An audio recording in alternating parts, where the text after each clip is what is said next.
சிலர் 60 மடங்காகவும் சிலர் 100 மடங்காகவும் பயனளிப்பார் என்றார். இது கிறிஸ்துவை ஆள்வதற்கென நற்கதிரவனை உருவாக்கியவர், இரவை ஆள்வதற்கென நிலவையும் விண்மீன்களையும் உருவாக்கியவர், எம்மையும் உருவாக்கி பராமரிக்கும் பரம்பொருளே எம் இறைவா, நீர் எங்களுக்கு கொடையாக தந்த இயற்கைக்காகவும் அந்த இயற்கையை நாங்கள் பாதுகாத்து எங்களுக்கு பின்வரும் சந்ததியினர் நல்ல பலனடையவும் உண்மை வேண்டுகிறோம். நீ உனது உழைப்பை சேற்றல் காப்பதித்து வெயில் மழை பாராமல் எப்பொழுதும் விளைநிலங்களில் பணிபுரியும் என் விவசாயிகள் தங்கள் உடல் உழைப்பின் பலனை நிறைவாக பெற்று என்றும் நிறைவுடன் வாழ வரவழைத்தருளும். தாத்தா என்ன பண்ணிருக்கீங்க? ஒரு தாத்தா என்னப்பா என்னதான் பண்ணிருக்கீங்க? நம்ம பொங்கல் விழாவை சிறப்பிக்க நம்ம ஊர்ல இருந்து நிறைய சொந்தக்காரங்க வந்திருக்காங்க. அவங்க எல்லாம் வரவேற்றுட்டு இருக்கேன். அதுக்காக 2 கையும் வணங்கி வரவேற்கிறீங்க? சும்மா ஹாய் அப்படி சொல்லிட்டு கை கொடுக்க கூடாது. என்ன பேரா, நீ வெளிநாடு போனதுல இருந்து அந்த கலாச்சாரம் அப்படியே வந்து இருக்கு. வல்லாரை வரவேற்பது தமிழர் பண்பாடு, அதிலும் வணங்கி வரவேற்பது நம்ம தமிழ் மக்களோட சிறப்பு. இப்ப வந்திருக்கிற அனைவரையும் வரவேற்புரை மூலமா வரவேற்கலாமா? வரவேற்புரை. பண்டிகைகள் பல இருந்தாலும் தமிழனுக்காக ஒரு பண்டிகை, இயற்கையை தெய்வமாக்கும் தைப்பொங்கல் பண்டிகை, உழவரின் உழைப்பை போற்றும் பண்டிகை, தலைமுறை மாறினாலும் மாறாத பண்டிகையான பொங்கல் பண்டிகை இனிதே நடைபெற நல்லதொரு கால சூழ்நிலையை நல்கிய இறைவனை வணங்கி வருகை புரிந்திருக்கும் அனைவருக்கும் இனிய பொங்கல் நல்வாழ்த்தினை தெரிவித்துக் கொள்கிறேன். படைப்பவன் மட்டுமே கடவுள் அல்ல, மற்றவர்களின் மண்ணிலும் மனதிலும் விதைகளை விதைத்து உயிரை வரமாக்கும் விவசாயிகளை சிறப்பிக்கும் தருணம் இது. உலகத்தையே உங்கள் கையில் கொண்டு வர விஞ்ஞானிகளால் முடியும், ஆனால் உணவை உங்கள் தட்டிற்கு கொண்டு வர உழவனால் மட்டுமே முடியும். படித்தால்தான் வேலை, கை நிறைய சம்பளம் என்று சொல்லித்தரும் சமூகம் விதைத்தால்தான் சோறு என்று சொல்லித்தர மறுக்கக்கூடாது. இப்படியாக விவசாயத்தை தன் மூச்சாக கொண்டிருக்கும் பருத்தி வீரர்களை சிறப்பிக்கும் வண்ணமாக ஆசிரியர்களை அன்புடன் அழைக்கின்றேன்.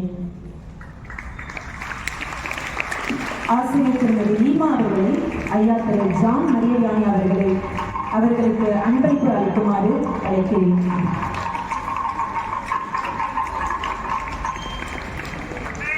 ராகவன் அவர்களை ஐயா திரு அருள் செல்வம் அவர்களுக்கு அன்பளிப்பு வழங்குமாறு அழைக்கிறேன். ஆசிரியர் திருமதி ஜோஸ்பின் அவர்களை அம்மா திருமதி வசந்தி அவர்களுக்கு அன்பளிப்பு வழங்குமாறு அழைக்கிறேன். ஆசிரியர் திருமதி காயத்ரி அவர்களை ஐயா திரு கார்ல் மார்க்ஸ் அவர்களுக்கு அன்பளிப்பு வழங்குமாறு அழைக்கிறேன். ஆசிரியர் திருமதி சரோபினா அவர்களை ஐயா திரு செல்வம் அவர்களுக்கு அன்பளிப்பு வழங்குமாறு அழைக்கிறேன்.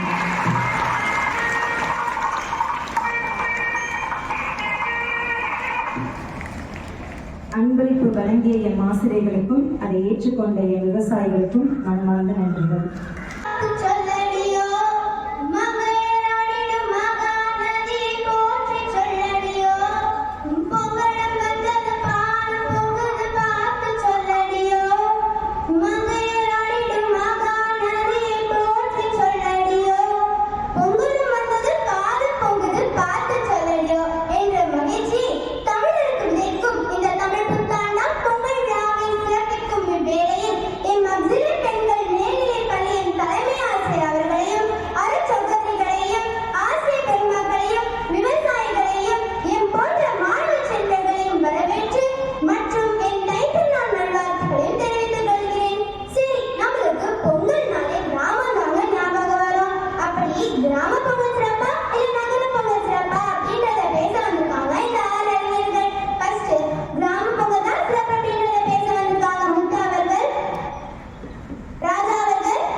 இங்கு அமர்ந்திருக்கும் அனைவருக்கும் எனது காலை வணக்கத்தையும் பொங்கல் தின நல்வாழ்த்துக்களையும் தெரிவித்துக் கொள்கிறேன். கிராமத்துல பொங்கல் வைக்கிறது அவ்வளோ அழகா இருக்கும். பானையில அப்படி மஞ்சளை கட்டி சூரிய பகவானுக்கு முன்னாடி எடுத்து வந்து வைப்பாங்க. அதை பார்க்கறதுக்கே அவ்வளோ அழகா இருக்கும். நகரத்துல எனக்கு தெரிஞ்ச ஒரு அம்மா இருக்காங்க. அவங்க குக்கர்ல இஞ்சியை கட்டிட்டு இருந்தாங்க. அவங்க ஹஸ்பண்ட் வந்து கேட்டாங்க, ஏமா குக்கர்ல இஞ்சியை கட்டுறேன்னு. அதுக்கு அவங்க சொன்னாங்க, ஓ இது இஞ்சியா, நான் மஞ்சள் நினைச்சுல கட்டினேன் அப்படின்னாங்க. நகரத்துல இருக்க பாதி பேருக்கு எது இஞ்சி எது மஞ்சளுக்கு வித்தியாசமே தெரியறதில்ல. அப்படி இருக்கும்போது நகரத்துல இருக்கிறவங்க எப்படி பொங்கலை சிறப்பாக கொண்டாட போறாங்க? நடுவர்களே, நீங்க தொடங்கும் போதே ஒரு பாட்டு பாடிதான் தொடங்குறீங்க. அதே மாதிரிதான் கிராமத்துல என்ன பண்டிகையா இருந்தாலும் ஆடல் பாடல் நிகழ்ச்சி வச்சுதாங்க தொடங்குவாங்க. அது மட்டும் இல்லாம ஒவ்வொரு பண்டிகைக்கும் ஒரு வழிபாடு இருக்கு. இப்ப நெருங்கி வந்துச்சு பொங்கல் பண்டிகை, அதுக்கும் ஒரு சில வழிபாடு இருக்கு. வாழ்க்கை அப்படிங்கிற பானையில உழைப்பு என்ற அரிசியை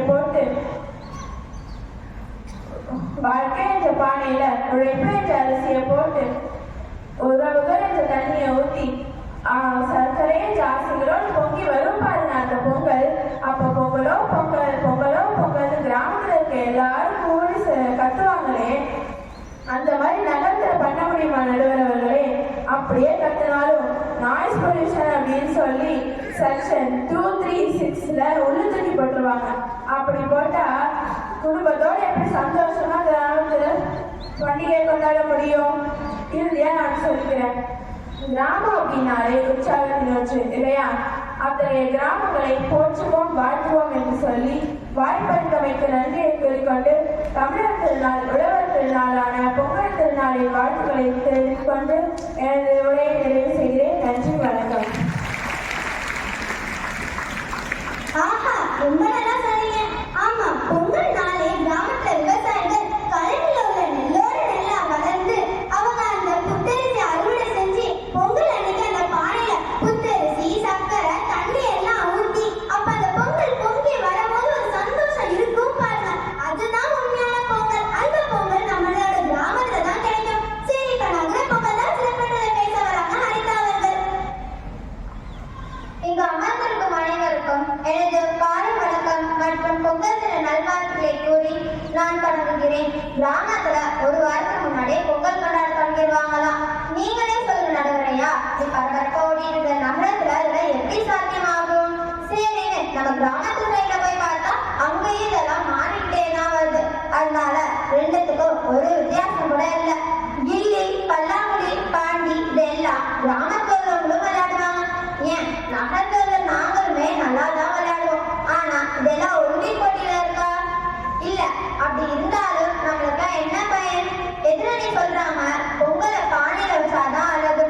ஏன் நாங்களும் பொங்கலை குக்கர்ல தான் வைக்கிறோம். அதே சந்தோஷம் மனைநிறைவு எல்லாம் எங்களுக்கும் இருக்கு. அதே அரிசி பருப்பு தண்ணி சர்க்கரை இதெல்லாம் தான் நாங்களும் போடுறோம்.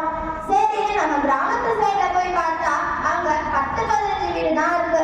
அதுக்கு மேல ஒரு வீடு கூட இல்லை. ஏன் அப்படின்னு கேட்டா படிப்புக்காக இல்லைன்னா வேலைக்காக அவங்க நகரத்துக்கு இல்லைன்னா வெளியூருக்கு போறாங்க.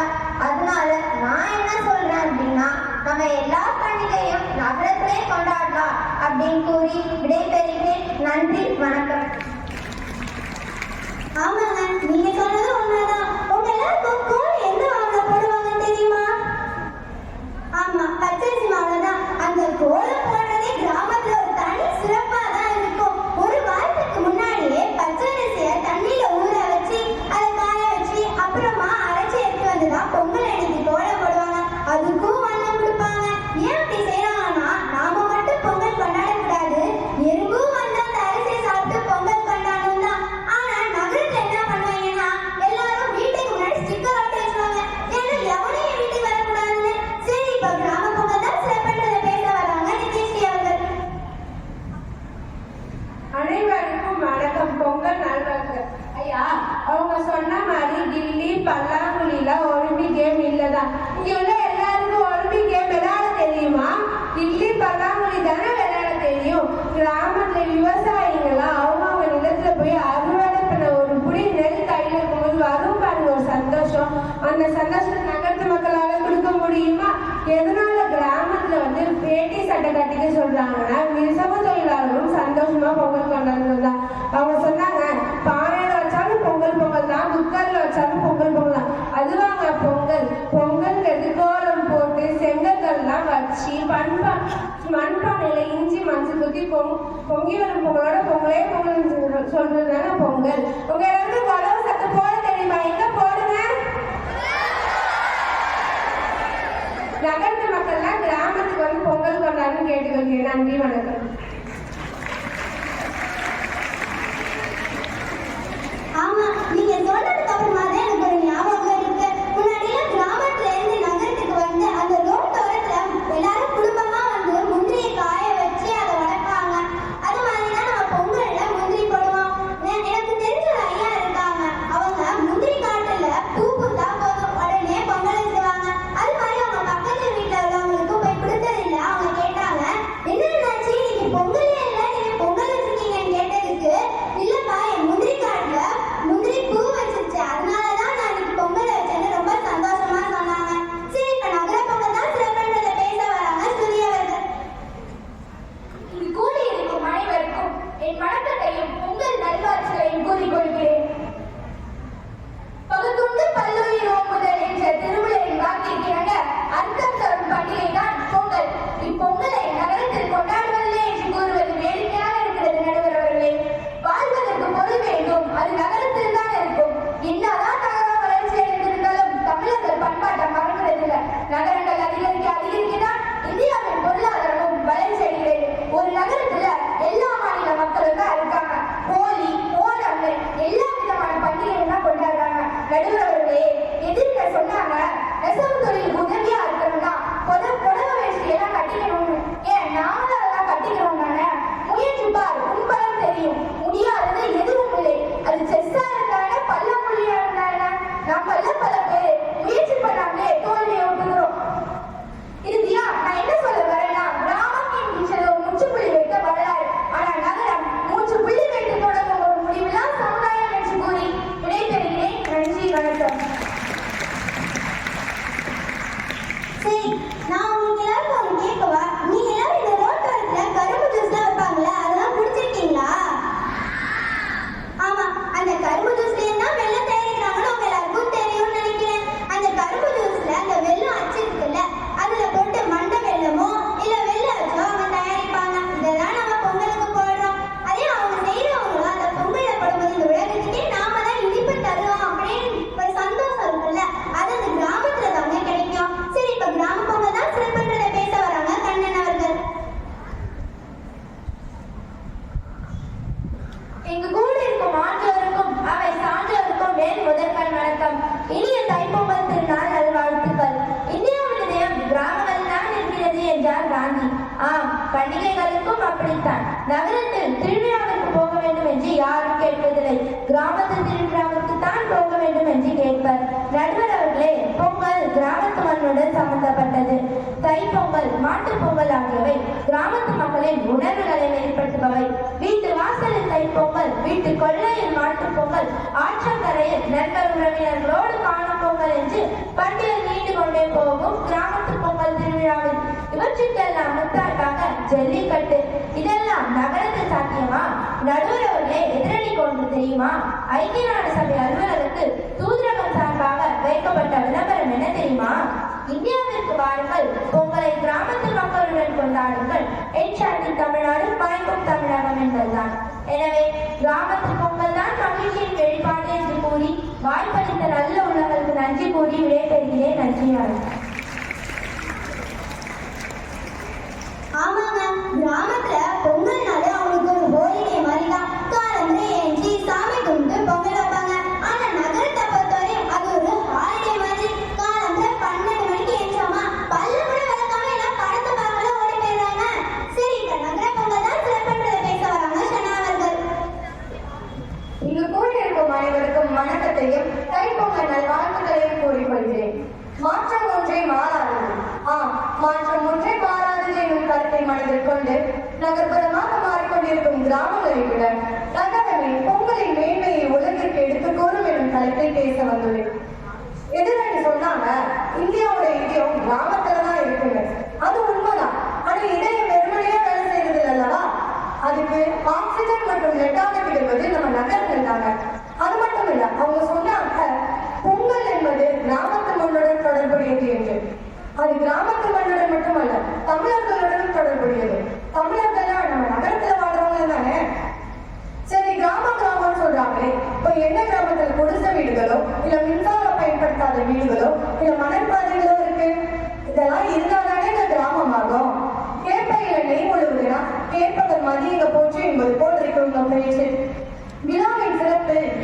கொண்டாடுறங்கிறதுல இல்ல, எப்படி கொண்டாடுறங்கிறதுல தான். பொங்கல் நாளை நன்றி உணர்த்தும் விழா. தமிழர்களிடையே நன்றி உணர்வு தேன் போல் இருக்கு என்பது இந்த உலகத்துக்கே தெரியும். அப்படிப்பட்ட நாம பொங்கலை நகரத்துல கொண்டாடினா என்ன, கிராமத்துல கொண்டாடினா என்ன? விழானா என்னங்க? ஆட்டம் பாட்டம் கொண்டாட்டம் இதெல்லாம் கலந்தது தானே. இதெல்லாம் நகரத்துல நிறையவே இருக்கு. பொங்கலை நகரங்களில் சிறப்பாக கொண்டாடலாம் என்று கூறி மீண்டும் ஒரு முறை தைப்பொங்கல் நல்வாழ்த்துக்களை கூறி விடைபெறுகிறேன். நன்றி, வணக்கம். நீங்க சொன்னீங்க இப்பெல்லாம் எந்த கிராமத்துல மண்பாகு மின்சாரம் இல்லாத வீடோ இருக்குன்னு கேட்டீங்க. ஆனா இன்னொரு கிராமத்துல மின்சாரமோ இல்ல குடிசை வீட்டுல தான் அவங்க இருக்காங்க. அது என்ன கிராமம் தெரியுமா? புதுக்கோட்டை மாவட்டத்துல நெய்வேலி சாலைன்ற கிராமத்துல தாங்க. இன்னும் மண்பாதையில தான் அவங்க போயிட்டு இருக்காங்க. அதே மாதிரி குடிசை வீட்டுல தான் இருக்காங்க. சரி, இப்ப நீங்க எல்லாரும் உங்க கருத்தை முன் வச்சுட்டீங்க. இப்ப நான் என் தீர்ப்பு சொல்ல வேண்டிய நேரம். என் தீர்ப்பு என்ன தெரியுமா? என்னதான் நம்ம போய் நகரத்துல ஆடலும் பாடலும் வச்சு பொங்கலை கொண்டாடினாலும் கிராமத்து பொங்கல் மாதிரி வராதுங்க. ஏன்னா என்னதான் நம்ம வெளில போய் வெளியூர்ல வேலை செஞ்சாலும் கிராமத்து பொங்கலுக்கு தான் நம்ம தேடி வரோம். 1000 வாட் 2000 வாட் டிக்கெட் கொடுத்து நாம எங்க சொந்த ஊருக்கு வந்து கொண்டாடுறோம். அதனால என் தீர்ப்பு என்னன்னா கிராம பொங்கலே சிறப்பு என்று கூறி விடைபெறுகிறோம். நன்றி, வணக்கம்.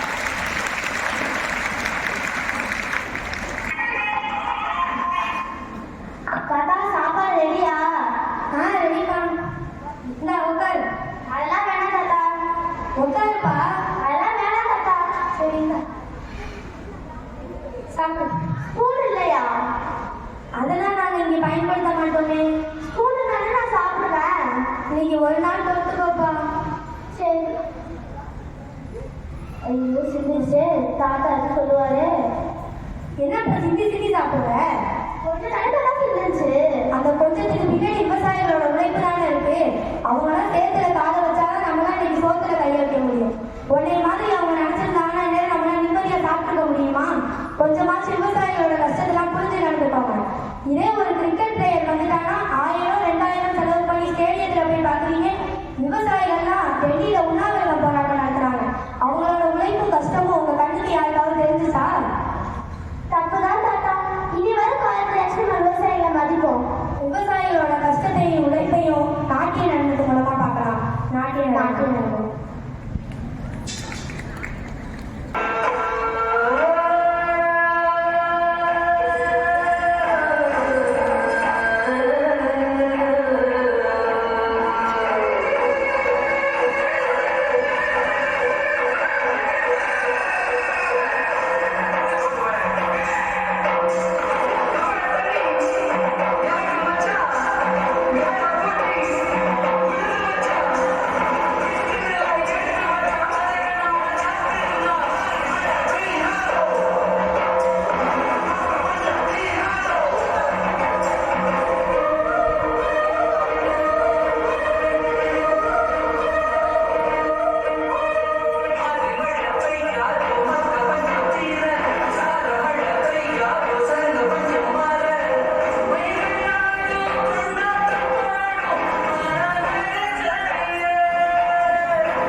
விவசாயம் இந்தியாவின் உயிர் நாடு கிராமங்களில் தான் இருக்குன்னு நம்ம மகாத்மா காந்தி சொல்லியிருக்கார்.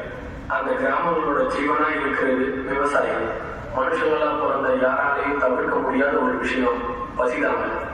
கோடி கோடியா பணம் வச்சிருக்கிறவனுக்கும் பசிக்குது, பரம ஏழைக்கும் பசிக்குது. நம்ம எல்லோருடைய பசிக்கும் சாப்பாடு போடுறது வயக்காட்டுல வேலை செய்யற அந்த ஏழை விவசாயிங்க தாங்க. அந்த விவசாயமும் எப்பவுமே இயற்கையை சார்ந்துதாங்க இருக்குது.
நாங்க யார்கிட்ட கேட்கிறோம்?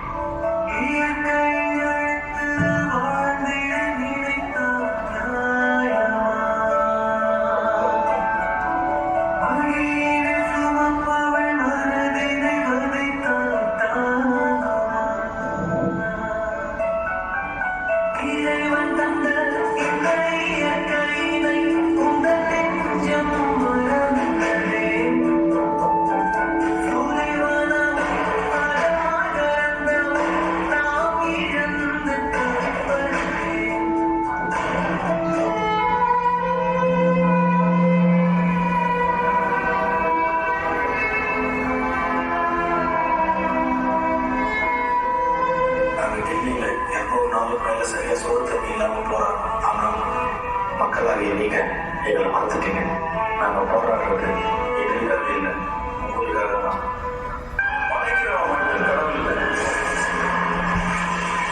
பயிர்கிறவன் கடவுள் தான்.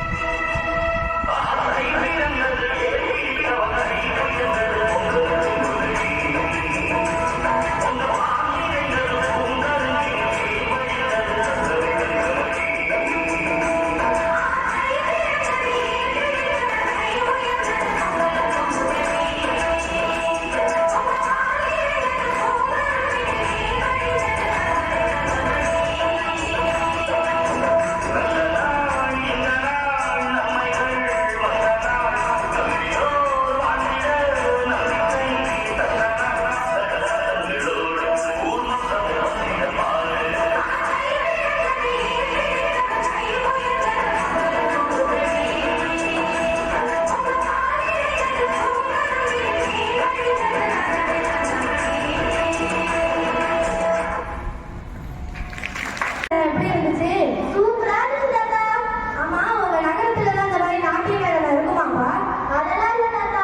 எங்க நகரத்துலலாம் ஒன்லி டிஸ்கோ, குத்துப்பாட்டு, வெள்ளாடி இந்த மாதிரி தான் தாத்தா இருக்குமே. சரி, இப்படி நம்மளே பேசிட்டு இருந்தா எப்படி? வந்திருக்கவங்களே பேச வைக்கணும்ல. சிறப்புரையை வழங்க வருகிறார் ஐயா அருள் செல்வம் அவர்களை அன்போடு மேடை கழிக்கின்றோம்.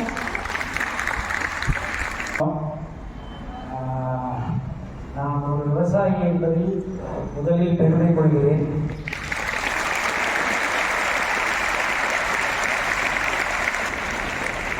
நான் ஒரு விவசாயி, என் தந்தை ஒரு விவசாயி, என்னுடைய தாத்தா ஒரு விவசாயி, பாட்டன் முப்பாட்டன் பாட்டன் பூட்டன் எல்லாருமே விவசாயி தான். நான் இந்த தேசத்துக்கு பதட்டமா இருக்கிறதையே என் பொண்ணு ரொம்ப பதட்டமா இருக்கான். விதைத்தவன் உடையினாலும் விதைகள் உறங்காதுங்கிற மாதிரி விதை என்னைக்கு உள்ள போடுறோமோ அன்னைக்கு அதோட வேலையை பார்த்துட்டே தான் இருக்கும். விவசாயியோட நிலைமை இன்னைக்கு அதுதான். விவசாயி யாரும் உறங்கிறது கிடையாது. ஒரு குழந்தைய பார்க்குற மாதிரி தான் விவசாயத்தை பார்க்கணும். எப்போ விதை விதைச்சோமோ அதுலேருந்து அறுவடை பண்ணுற வரைக்கும் விவசாயியோட ஈடுபாடு ரொம்ப அதிகம். நிறையா பேசணும்னு நினைக்க கொஞ்சம் பதட்டமாக இருக்குது. இது என்னோட முதல் மேடை.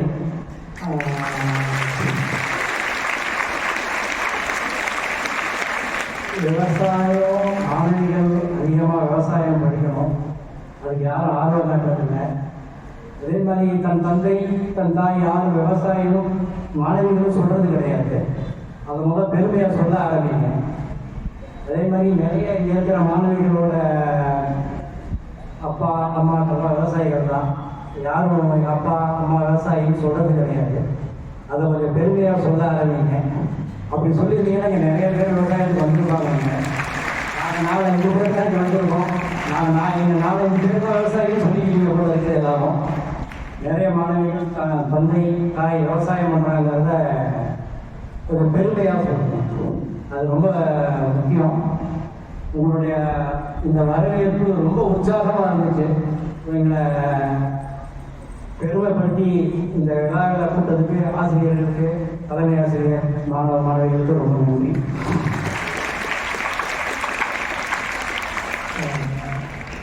விவசாயத்தை பற்றி பேசினா நீங்கள் ஒரு நாள் ஃபுல்லாக பேசலாம்.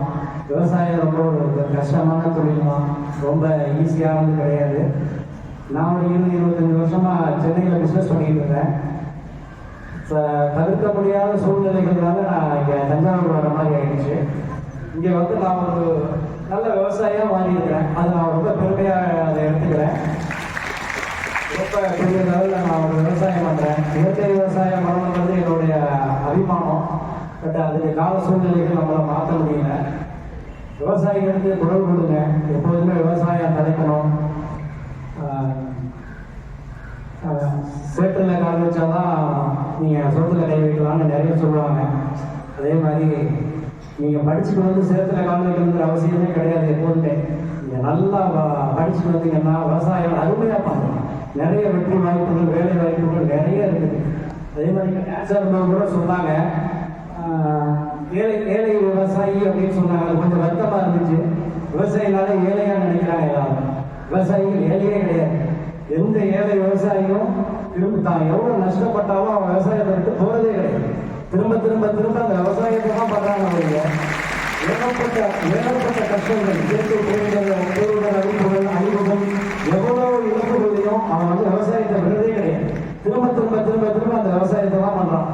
நீங்கள்லாம் நிறைய படித்து வந்து புது டெக்னிக்கில் விவசாயத்தை பண்ணணும். விவசாயம் தலைக்கணும். விவசாயத்துக்கு நீங்கள் ஆதரவாக இருக்கணும். போராட்டங்கள்லாம் நடக்குது. போராட்டங்கள் நடக்கும்போது பார்த்தீங்கன்னா நீங்கள் வந்து நயன்தாரா கூட்டம் வந்து விவசாய போராட்டங்கள் கூடுறது இல்லையா?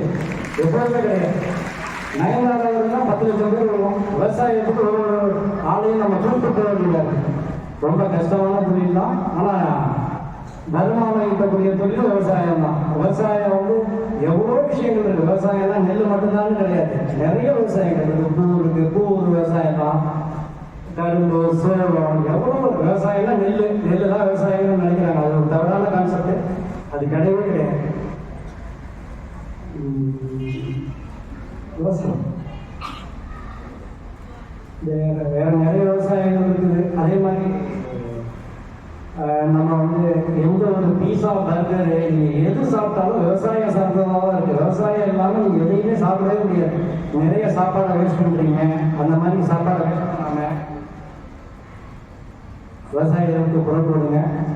எனக்கு இதை வாய்ப்பளித்த உங்கள் அனைவருக்கும் நன்றி. விவசாயிக்கு முதல் மேடை தந்ததில் எமது பள்ளி பெருமிதம் கொள்கிறது.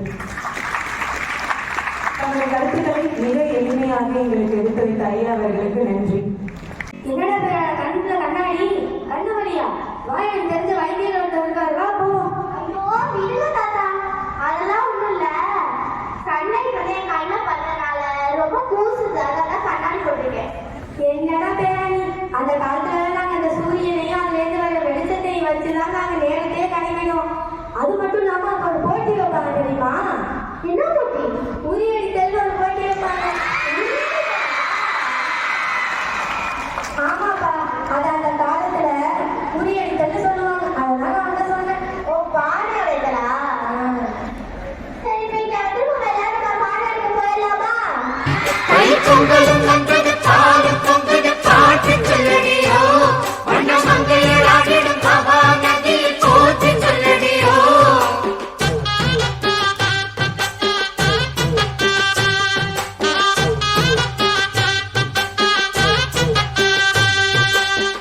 முப்பாட்டின் காலம் தொட்டு முப்போகம் யாரால கல்மேடு தாண்டி வரும் காவேரி நீரால சேத்தோட சேர்ந்த வேத நாத்து விடாதா, நாத்தோட சேதி சொல்ல காத்து வராதா, செவ்வாழ செங்கரும்பு சாதி மல்லி தோட்டந்தான் எல்லாமே இங்கிருக்க ஏதுமில்ல வாட்டந்தான். நம்ம சொர்க்கம் என்பது மண்ணில் உள்ளது, வானில் இல்லையடி. நம்ம இன்பம் என்பது கண்ணில் உள்ளது, கனவில் இல்லையடி. தை பொங்கலும் வந்தது, பாலும் பொங்குது, பாட்டு சொல்லடியோ, வண்ண மங்கையராடிடும் மகாநதியில் போற்று சொல்லடியோ. ஃபஸ்ட்டு வந்து சிஸ்டருக்கு எல்லாத்துக்கும் வணக்கம் தெரிவிச்சுக்கிறேன். இதில் என்ன காரணம்னாக்க, ஒரு விவசாயத்துக்கு வந்து ஒரு முக்கியத்துவம் கொடுத்து ஸ்கூலில் செய்கிறது அப்படிங்கிறது ரொம்ப சிறப்பான விஷயம். ரொம்ப நல்லா இருந்துச்சு. இதுக்கு வந்து இதில் என்ன காரணம் அப்படின்னாக்க, நான் வந்து பிள்ளைங்கள்ட்ட வந்து என்ன சொல்லணும், ஸ்கூலில் வந்து நாங்கள் என்ன மென்ஷன் பண்ணணும்னு கேட்கும்போது, எது பண்ணாலும், எது பிஸ்னஸ் எது பண்ணாலும் விவசாயம்னு சொல்லி கொடுமா அப்படின்னு சொல்லி தான் நான் சர்டிஃபிகேட் கொடுத்துருக்கேன். அதனால தான் இப்போ இதை நான் வர சொல்லலைங்க. அதனால் ரொம்ப நல்லா இருந்துச்சு. எல்லாத்துக்கும் நன்றி, சிஸ்டருக்கு, டீச்சர்ஸுக்கு, பிள்ளைங்களுக்கு எல்லாத்துக்குமே நன்றி.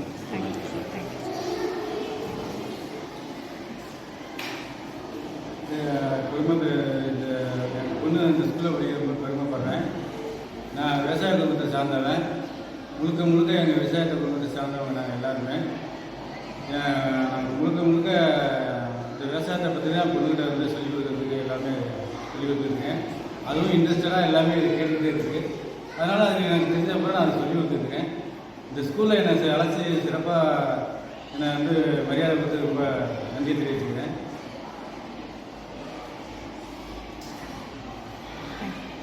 வணக்கம்.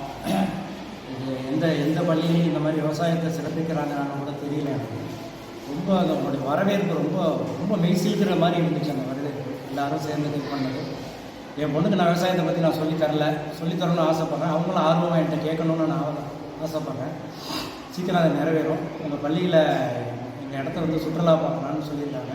இது சீக்கிரமாக நான் அரேஞ்ச் பண்ணிவிட்டு ஒரு நல்ல ஒரு இதை சொல்கிறேன். கண்டிப்பாக விவசாயம் எல்லாரும் கற்றுக்கக்கூடிய ஒரு விஷயம். நன்றி. அனைவருக்கும் வணக்கம். நான் வந்து அக்ஸிலியம் ஸ்கூலில் படிக்கிறேன் அப்படின்றப்போ எனக்கு ரொம்ப பெருமையாக இருக்குது. எல்லாருக்கும் இனிய தைப்பொங்கல் திருநாள் வாழ்த்துக்கள். நான் இத்தனை வருஷமாக நான் 4th ஸ்டாண்டர்ட்லேருந்து இங்கே படிக்கிறேன். எனக்கு ஒரு பெரிய ஒரு ப்ரைட் கொடுத்த மாதிரி இருந்த ஒரு மொமெண்ட். எந்த பேட்ச்க்குமே இந்த மாதிரி ஒன்றும் நடந்ததில்லை. பட் எனக்கு நடந்திருக்குன்றப்போ நான் ரொம்ப சந்தோஷமாக இருக்கேன். எங்கள் அப்பாவை அத்தனை பேருக்கு முன்னாடி கூப்பிட்டு வரப்போ எனக்கு ஒரு மெய்சிலுக்கு ஒரு விஷயமாக தான் இருக்குது. நிறைய ப்ரோக்ராம்ஸ்லாம் நடந்திருக்கு. எவ்வளோ சீஃப் கெஸ்ட் வந்திருக்காங்க. ஆனால் இந்த தைப்பொங்கலில் ஒரு விவசாயியாக எங்கள் அப்பா வந்து இங்கே நின்று ஒரு பெரிய சீஃப் கெஸ்ட்டாக இருந்தாங்க. ஸ்கூலுக்கு நான் ரொம்ப தேங்க்ஸ் பண்ணுறேன். சிஸ்டர், டீச்சர்ஸ் எல்லாருக்குமே ரொம்ப தேங்க்ஸ் பண்ணுறேன். அப்புறம் இந்த மாதிரி நானும் எங்கள் அப்பாவை போல் நிறைய பேருக்கு இன்னும் மோட்டிவேஷனாக இருக்குன்னு சொல்கிறேன். தேங்க்யூ. அனைவருக்கும் தைப்பொங்கல் நல்வாழ்த்துக்கள். நான் எல்கேஜிலேருந்து 12th வரை இங்கே தான் படிக்கிறேன். எந்த வருஷமே இந்த மாதிரி ஒரு பொங்கல் செலிப்ரேஷன் நான் பார்த்ததே கிடையாது. முறையாக வந்து விவசாயிகளை கூப்பிட்டு எங்கள் 6 பேரோட ஃப்ரெண்ட்ஸோட அப்பாங்களெல்லாம் கூப்பிட்டு பண்ண டீச்சர்ஸ், சிஸ்டர்ஸ் மற்றும் இந்த மேனேஜ்மெண்ட்டுக்கு ரொம்ப தேங்க்யூ. எங்கள் அப்பா வந்து எனக்கு விவசாயத்தை பற்றி நிறையவே சொல்லிக் கொடுத்துருக்காங்க. நான் வந்து படிக்க போகிறது அக்ரி குரூப் தான். ஸோ அதனால் எப்பொழுதுமே வந்து ஒரு ஸ்கூலில் வந்து வேறு சீஃப் கெஸ்ட் தான் கூப்பிட்டுருக்காங்களே தவிர இந்த மாதிரி யாருமே பண்ணது கிடையாது. So thank you for this.